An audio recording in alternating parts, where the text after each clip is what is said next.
Hello மக்களே, July 10 mega சந்தேசம் சீரியலோட promo review தான் பார்க்க போறோம். உங்களுக்கு என்னோட ரிவ்யூ பிடிச்சிருந்தா சீரியல் குட்டி ரிவ்யூ மறக்காம சப்ஸ்கிரைப் பண்ணிக்கோங்க. நம்ம அவல்கர்வால சீரியல் சலங்கையில சீரியல் போட்டுட்டு இருக்கோம். அதையும் பார்க்கணும்னு நினைக்கிறவங்க அதையும் வீடியோ ஃபுல்லா பாருங்க. இங்க நம்ம பூரணி சமைச்சு எடுத்து வச்சிட்டு இருக்காங்க, சாப்பாடெல்லாம் எடுத்து வச்சிட்டு இருக்காங்க. அந்த நேரத்துல துரு வராரு. நான் இன்னைக்கு ஆஃபீஸ் கிளம்பணும், சமைச்சிட்டே அப்படின்னு பேசிட்டு இருக்கிறாரு. உடனே அவங்களுக்கு முதல்ல துருக்கு தண்ணி கொடுக்குறாங்க. இப்படி தண்ணி கொடுத்துட்டு இருக்கிற போதே நம்ம வில்லி தாரா வராங்க. வந்ததோட மட்டும் இல்லாம, பூர்ணி, அன்னைக்கு என்னமோ நீ என்னை ஏமாத்திட்ட, இன்னைக்கெல்லாம் ஏமாத்த முடியாது, ஒழுங்கா நீ இப்ப இந்த டாக்குமெண்ட்ல சைன் பண்ண போறியா, என்ன வேணும் அப்படின்னு சொல்லி மிரட்டிட்டு இருக்கிறாங்க பூர்ணி கிட்ட. உடனே பூர்ணியும் தாரா, நான் உனக்கு அன்னைக்கே சொல்லிட்டேன், இது ஆனா ஹாஸ்பிட்டல் கட்டணும், அதாவது கஷ்டப்படுறவங்க அதுல மருத்துவம் பார்க்கணும்னு என் அண்ணன் என் அம்மா பேர்ல வாங்கியிருக்க இடம், இதை எழுதி கேட்கிற, இது மட்டும் என் அண்ணனுக்கு தெரிஞ்சதுன்னா அவ்வளவுதான், உன்னை என்ன பண்ணுவானே தெரியாது, என் அண்ணன் உயிரோட இருக்கான்னு சொல்லியிருக்காங்க, என் அண்ணன் கண்டிப்பா இப்ப வருவான் அப்படின்னு சொல்லிட்டு இருக்கிறாங்க. உடனே, என்ன நீயும் அம்மாவும் சேர்த்து இந்த இடத்த என் பேருக்கு எழுதி வைக்க கூடாதுங்கிறதுக்காக பிளான் பண்ணி அது இதுன்னு சொல்லிட்டு இருக்கியா? நான் அன்னைக்கே உன்கிட்ட கையெழுத்து வாங்கியிருப்பேன், நீ தான் அன்னைக்கு என்ன நடிச்சு ஏமாத்திட்ட, இன்னைக்கும் நான் உன்னை சும்மா விடுவேன்னு நீ பகல் கனவு கண்டுகிட்டு இருக்கியா? இப்ப நீ ஒழுங்கா கையெழுத்து போடுற, இல்ல நான் உன்னை என்ன பண்ணுவேன்னு எனக்கே தெரியாது அப்படின்னு தாரா நம்ம பூரணியை போட்டு மிரட்டிட்டு இருக்காங்க. பூரணிக்கோ இப்போ ஒரு தைரியம் வந்துருச்சு, தன்னோட அண்ணன் உயிரோட தான் இருக்கான், இப்ப தனக்கு ஒண்ணுன்னா நிப்பான் அப்படின்னு சொல்லிட்டு நம்ம பூரணியும், வேண்டாம் தாரா, நீ தேவையில்லாம பண்ணிட்டு இருக்க, என் அண்ணன் இங்க வந்துட்டு இருக்கான்னு என் அம்மா அன்னைக்கு சொன்னாங்கல்ல, அப்புறம் என்ன, என் அண்ணன் வந்ததுக்கு அப்புறம் எதுனாலும் பேசிக்கலாம் அப்படின்னு சொல்லிட்டு இருக்காங்க. உடனே, என்ன உன் அண்ணன் இப்ப வரான் அப்ப வரான்னு பொய் சொல்லி என்னை ஏமாத்திட்டு இருக்கியா? அன்னைக்கு நான் இந்த இடத்த எழுதி வாங்க கூடாதுன்னு உங்க அம்மா அன்னைக்கு பொய் சொல்லிட்டு இருக்கிறாங்க, ககன் உயிரோட இருக்கிறதா. ககன்லாம் ஒன்னும் உயிரோட இல்ல, அவன் உண்மையிலே இறந்து போயிட்டான், என்னே நீ ஏமாத்த பாக்குறியா? ஒழுங்கா இப்ப நீ கையெழுத்து போட போறியா, இல்ல நான் உன்னை என்ன பண்ணுவேன், உன்னை நான் டார்ச்சர் பண்ண, அன்னைக்கே ஒழுங்கா நீ கையெழுத்து போட்டிருந்தேன்னா இவ்வளவு பிரச்சனை இல்லை, இப்ப ஒழுங்கா போட போறியா இல்லையான்னு சொல்லி நம்ம பூர்ணியை போட்டு வலுக்கட்டாயமா அவங்க கையை பிடிச்சி அதுல சைன் பண்ண வைக்கலான்னு போறாங்க. விடு தாரா, வேண்டாம் தாரா, நீ டார்ச்சர் பண்ற தாரா, வேண்டாம் தாரா, என் அண்ணன் வருவான்னு சொல்லிட்டு இருக்கேன்ல, விடு தாரா விடு தாரான்னு சொல்லிட்டு இருக்கிறாங்க. துருவுக்கோ ஒரு கோபமும் வர மாட்டேங்குது, ஒன்னும் வர மாட்டேங்குது, அப்படியே செஞ்சு வச்ச பிள்ளையார் மாதிரி நின்னுக்கிட்டு இருக்காரு நம்ம துரு. இவளோ இப்ப என்ன சைன் பண்ண போறே இல்லை அப்படின்னு சொல்லிட்டு புடிச்சு தள்ளி விட்டுறாங்க நம்ம பூர்ணிய வாசலை நோக்கி. அப்ப ஒரு கை நம்ம பூர்ணிய தாங்கி பிடிக்குது. யாரு? நம்ம ஹீரோ ககன் தான். ககன் நம்ம நினைப்போம், ஆனா ககன் இல்ல, ககன மாதிரியே இருக்கிற ஆகாஷ். அவர் இப்போ சாரதாவை கூட்டிட்டு இங்க கொடைக்கானல்ல இருந்து இங்க ஹைதராபாத்துக்கு வந்திருக்கிறாரு. அதுவும் இல்லாம சாரதா வீட்டுக்குள்ள வராங்க, தாங்கி பிடிக்கிறாங்க நம்ம பூரணியை ஆகாஷ் தாங்கி பிடிக்கிறாங்க.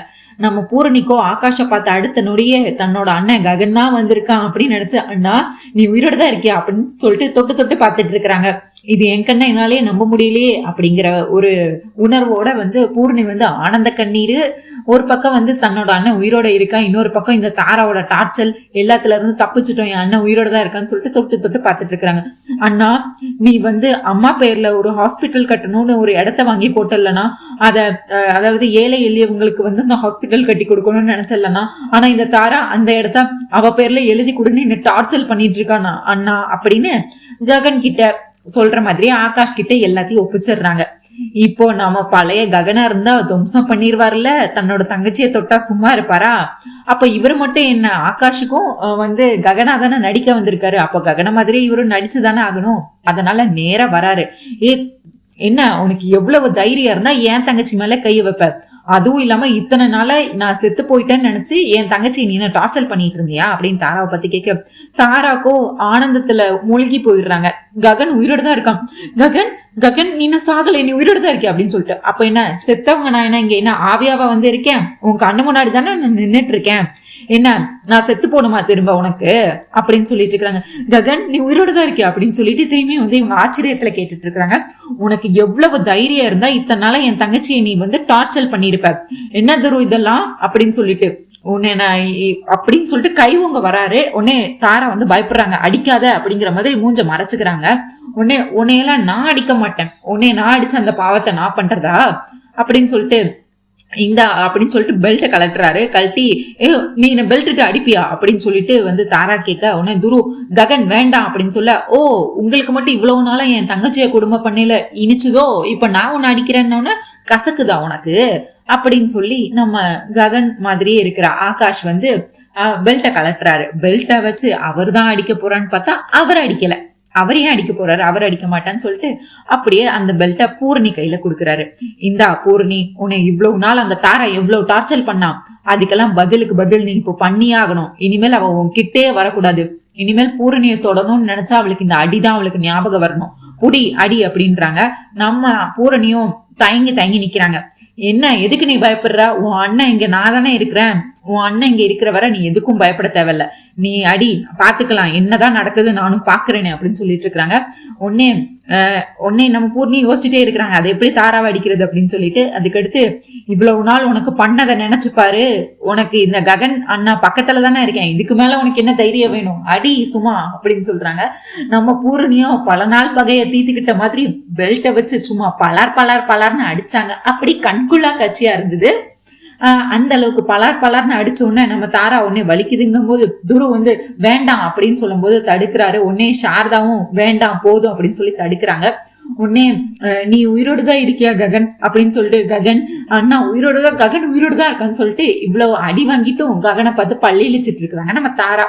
உடனே துரு அதுக்கடுத்து ககன் நான் உங்ககிட்ட பேசணும் அப்படின்னு சொல்லிட்டு இருக்காரு. உடனே ஆகாஷுக்கு ஐயோ இதுக்கு மேல இவ ஏதாவது கேட்டா ககனை பத்தின உண்மை எதுவும் நமக்கு தெரியாதே, உளறி கொட்டிடுவோமேன்னு சொல்லிட்டு துரு நீங்க அவங்கள உள்ள கூட்டிட்டு போறாங்க தாராவை அப்படின்னு சொல்லிட்டு இருக்கிறாங்க. உடனே இதுக்கப்புறம் அடிச்சாச்சுல, இதுக்கப்புறம் என் தங்கச்சியை விட்டுட்டு நான் இந்த வீட்டுல இருக்க மாட்டேன், நான் எங்க வீட்டுக்கு போறேன்னு சொல்லி துரு வந்து கிளம்புறாரு. போங்க, எனக்கு என்ன அப்படின்னு சொன்னா, அப்போ வேண்டாம் பூர்ணியை நான் இங்கதான் விட்டுட்டு போக போறேன், என்ன தைரியம் தான் என் தங்கச்சியை கை நீட்டுவா அப்படின்னு சொல்லி ககனை மிரட்டுற மாதிரி ஆகாஷம் மிரட்டிட்டு இருக்காரு. உடனே சாரதா வந்து சமாதானமா பேசி எல்லாரும் ஒரே வீட்லயே இருக்கலாம், பூரணி இனிமேல் நம்ம வீட்டுல இந்த வீட்லயே இருக்கட்டும், அதுதான் பூரணிக்கும் நல்லது நமக்கும் நல்லது, அதனால இருக்கட்டும் ககன், நீ அவங்கள மன்னிச்சு விட்டுரு ககன். சரி அம்மா நீங்க பூரணியை கூட்டிட்டு உள்ள போங்க அப்படின்னா, தாரா நான் காதலிக்கிறேன் ககன் நீ எப்படியோ வந்துட்டு அப்படின்னு சொல்லி பேச வராங்க. உடனே நீங்க உள்ள கூட்டிட்டு போங்கன்னு சொல்லி துரு கிட்ட சொல்றாரு. துருவும் தாராவை கூட்டிட்டு போறாங்க. அப்பா அப்படின்னு சொல்லிட்டு எல்லாரும் ரூம் போனதுக்கு அப்புறம், அப்பா இந்த ககனா நடிக்கிறது சினிமாவை விட ரொம்ப டஃபஸ்டா இருக்கு, எப்படியோ இன்னைக்குதான் வாழ்நாள்ல வாட்டியா ஒரு பொண்ணை நான் அடிக்க வச்சிருக்கேன், எனக்கும் ஒரு பொண்ணை அடிக்க கை ஓங்கியிருக்கேன், எனக்கே கொஞ்சம் கஷ்டமா தான் இருந்தது, ஆனா அந்த பொண்ணு அழகாதான் இருக்கா, அவளுக்கும் ஒரு குறைச்சல் இல்ல, அழகாதான் இருக்கா, ஆனா எப்படிதான் ககன் உனக்கு நீ கிரேட்டியா அப்படின்னு சொல்லி ககனை வந்து புகழ்ந்து பேசிட்டு இருக்காரு ஆகாஷ். அப்படியே திரும்பி சோஃபா கிட்ட போனா நம்ம ககன் பூமி கல்யாண போட்டோ, அவங்க அருந்ததி பார்த்த போட்டோ இருக்கு. அதை பார்த்தோன்னா ககன் கிட்ட போய் பேசிட்டு இருக்காரு. எப்படியோ ககன் நீ பாட்டு உனக்கு ஈஸியா செத்து போயிட்ட, இப்ப பாரு உன்னோட ரோலையும் சேர்த்து நான் பார்க்க வேண்டி இருக்கு பாரு, இது எப்படி விதின்னு சொல்றதா இல்ல சதின்னு சொல்றதா, நீ பாட்டு ஈஸியா செத்து போயிட்ட, உன்னைய தேடி நீதான் நானே என்னை உங்க அம்மாவும் ஒய்ஃபும் ககன்னு நினைச்சு இப்ப அவங்களுக்கு உதவி பண்ண போய் இவ்வளவு ஒரு சிக்கலான இடத்துல வந்து பலமா மாட்டிக்கிட்டேன் நானு. இன்னும் இது எத்தனை நாள் நடிக்க போறேன்னு வேற எனக்கு தெரியல, எப்படி நான் இங்க இருந்து தப்பிச்சு போக போறேன்னு தெரியல. பூமி என்கிட்ட சொல்லாம கொள்ளாம வந்துட்டா, ஆனா நீயும் கொடுத்த வச்சவன் தான்டா, நீயும் என்னை விட அழகாதான் இருக்க, ஸ்மார்ட்டா தான் இருக்க அப்படின்னு சொல்லிட்டு, உன்னோட ஸ்டைலும் அழகாதான் இருக்க, அப்படியே என்னைய பார்த்த மாதிரி தான் இருக்க உன்னையும், பூமியும் உனக்கு ஏத்த பொண்ணுதான், நல்லாதான் இருக்கா, பூமிக்கும் உனக்கு குறைச்சல் இல்ல, ஆனா எப்படிதான் நீ 2 பொண்டாட்டிய மெயின்டைன் பண்றியோடா அப்படின்னு சொல்லி தாரா அவ்வளோ அழகாதான் இருக்கா, பூமியும் அழகாதான் இருக்கா, உனக்கு நீயும் நல்லாதான் இருக்க, எப்படியோ இன்னைக்கு நான் பூமி கிட்ட சொல்லிட்டு இந்த ஊரை விட்டு நான் கிளம்பணும், இவங்க வேற நான் எப்படி தப்பிக்க போறணும் அப்படின்னு சொல்லிட்டு நம்ம ஆகாஷ் வந்து ககன் கல்யாணம் பூமி கல்யாண போட்டோவை பத்தி இந்த மாதிரி பேசிட்டு இருக்கிறாரு.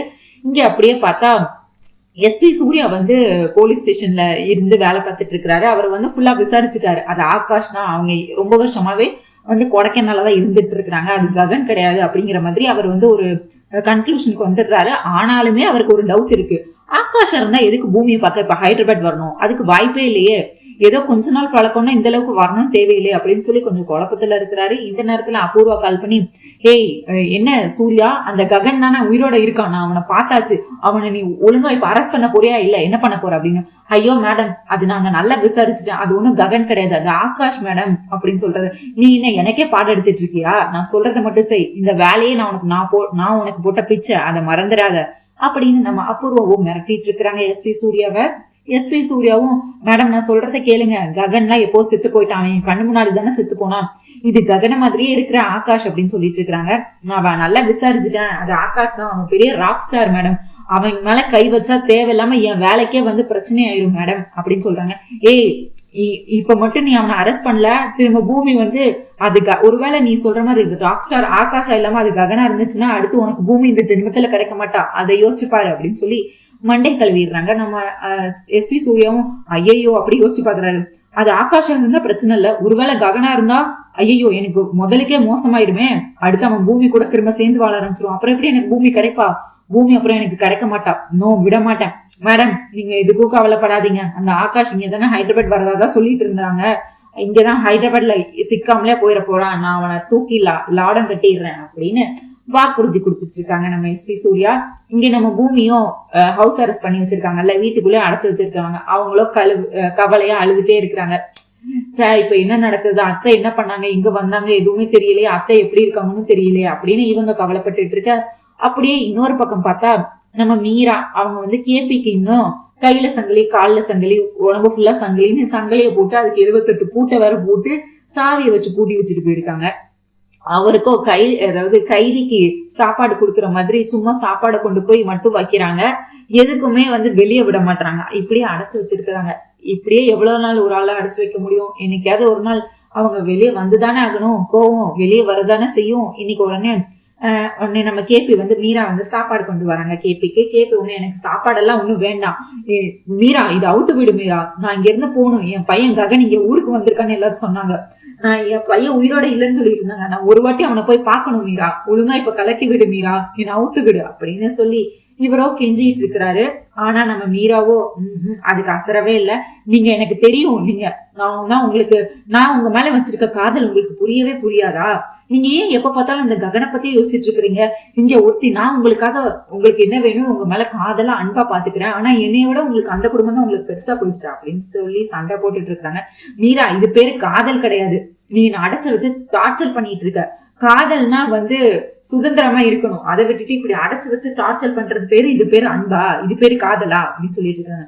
மீரா நீங்க எப்படி எத்தனை நாள் இது பண்ணி வைப்ப, ஐயோ நீங்க என்ன விளையாடிட்டு இருக்கீங்களா, அந்த ககன் நீங்க மட்டும் இப்ப அவன் ஊர்ல இல்லாதப்போ உங்களை கொல்ல பார்த்தவன், இப்ப அவன் இங்கதான் இருக்கான்னு தெரிஞ்சு போச்சு, அவன் முன்னாடி நீங்க போய் நின்னீங்கன்னா அவன் உங்களை கொண்டுட்டா எனக்குன்னு இருக்கிறத நீங்க ஒருத்தங்க தான், உங்களை நம்பி நம்ம குடும்பம் இருக்கு, அதை மறந்துட்டீங்களா, உங்களுக்கு அந்த ககன் குடும்பம் தான் பெருசா போயிடுச்சா, அவன் அந்த ககன் திரும்பியும் உங்களை கொலை பண்ணிட்டா நான் என்ன பண்ணுவேன், அதுக்கடுத்து ஐயோ ரோமான்னு அழுதாலும் உயிர் திரும்ப வருமா, புரிஞ்சுக்கோங்க நான் எது பண்ணாலும் உங்க நல்லதுக்காக தான் பண்றேன் அப்படின்னு சொல்ல கேபிக்கோ கோவருது. இந்த உலகத்துல யாரு வேணா சொல்லட்டும், நான் யார் சொல்றதையும் நம்ப மாட்டேன், ககனுக்கு என் மேல கோபம் இருக்கு, வெறுப்பு இருக்கு, ஆத்திரம் இருக்கு, எல்லாமே இருக்கு, ஆனா கொல்ற அளவுக்கு வெறி ஒண்ணு என் பையனுக்கு என் மேல கிடையாது, அதனால தேவையில்லாம பேசிட்டு இருக்காத மீரா, இப்ப நீ ஒழுங்கா அவுத்து விட போறியா இல்லையா அப்படின்னு சொல்லி அவுத்தெல்லாம் விட முடியாது, சரி நீங்க நான் உங்களுக்கு சாப்பாடு கொண்டு வந்திருக்கேன் நீங்க சாப்பிடுங்க அப்படின்னு சொல்லிட்டு ஊட்டி விட வராங்க. உடனே அத கையால தட்டி விட்டுறாரு, அப்படி சில்லி சில்லியா நொறுங்கி போயிருது பிளேட்டு, சாப்பாடு எல்லாம் கொட்டி. உடனே இப்ப நீ நான் அவுத்து விடல, நான் இங்கே உயிரை விட்டுருவேன் அப்படின்னு சொல்லி அங்க ஒரு டேபிள் இருக்கு, அது மேல நெத்திய வச்சு அடிச்சு ரத்த வர ஆரம்பிக்குது. இப்ப மட்டும் நீ நவுத்து விடலன்னு வையன், இப்படி அடிச்சு நான் இங்கே செத்து போயிருவேன், அதுக்கடுத்து நீ சந்தோஷமாயிரு அப்படின்னு சொல்லிட்டு இருக்காங்க. ஐயோ வேண்டாங்க வேண்டாங்க வேண்டாங்கன்னு சொல்லிட்டு கை காலில் இருக்கிற எல்லாத்தையும் ஒண்ணு அவுத்து விட்டுட்டு இருக்காங்க, சங்கிலிய ஒவ்வொரு போட்டா கழட்டி விட்டுட்டு அவுத்து விட்டுட்டு இருக்காங்க. உடனே ககன் அப்படின்னு சொல்லிட்டு தப்புச்சோம் பழச்சண்டா சாமின்னு நம்ம கேபி வந்து வெளியே ஓடி போயிடுறாரு. இங்க அப்படியே பார்த்தா ஆகாஷுக்கு வந்து பூமி எங்க இருக்கான்னு தெரியல, பூமியோட வீட ஒரு வழியா கண்டுபிடிச்சிடுறாரு. பூமி மேல செம்ம கோவத்துல இருக்கிறாரு, அவ்வளவு பெரிய பார்ட்டி நடந்திருக்கு, அவ்வளவு பெரிய டான்ஸ் காம்படிஷன் எல்லாம் நடந்திருக்கு, சரி ஊருக்கு வர்றதுக்கு முன்னாடி ஒரு வாட்டி என்கிட்ட சொல்லிட்டு கிளம்பி இருக்கலாமே அப்படின்னு சொல்லிட்டு பூமியை பாக்குறதுக்காக கிளம்பி பூமி வீட்டுக்கு போறாரு. ஆனா நேரடியா போனா விடுவாரா, அவர் அப்பா ககன் மேல கோவம் இருக்குன்னு அவருக்கு நல்லாவே தெரியும். அதனால என்ன பண்றாரு, குறுக்கு வழியில போலான்னு சொல்லிட்டு அங்க ஒரு படிக்கட்டு ஏணிக்கட்டு இருக்கு, அது ஒரு பெயிண்ட் அடிக்கிற டப்பா மாதிரி இருக்கு, அது மேல ஏறி இது மேல ஏறி ஒரு வழியா அவர் வந்து ஜன்னல் வழியா பூமி இருக்கிற ரூமுக்குள்ள புகுந்துடுறாரு. இது வந்து இருட்டுல வந்து பூமி வந்து ஒரு ரூம்ல இருக்காங்க, பக்கத்து ரூம்ல வந்து புகுந்துடுறாரு தூரத்துல ஒரு ரூம்ல. அங்க பார்த்தா இருட்டா இருக்கு, பூமி அதை பார்த்து கத்திடுறாங்க. கத்துன உடனே நம்ம ஆகாஷ் ஓடி வந்து பூமி வாயை புத்தி, பூமி நான் தான் வந்திருக்கேன், நீ எதுக்கு என்ன பத்தி கத்திக்கிட்டு இருக்க அப்படின்னு சொல்லுவோம். ஆகாஷ் நீ எதுக்கு இங்க வந்த, உன்னை மட்டும் என் அப்பா பார்த்தாங்கன்னா ககன் நினைச்சு உன்னை போலீஸ்ல குடிச்சு கொடுத்துருவாங்க, இது போலீஸா நீ என்ன சொல்லிட்டு இருக்க, ஆமா உன்னை யாரு இங்க வர சொன்னா, நீ எதுக்கு இங்க வந்துட்டு இருக்க, ஐயோ என் அப்பா மட்டும் பார்த்தாங்கன்னா அவ்வளவுதான் சோழி முடிஞ்சது அப்படின்னு ஆகாஷை பயன்படுத்திட்டு இருக்கிறாங்க.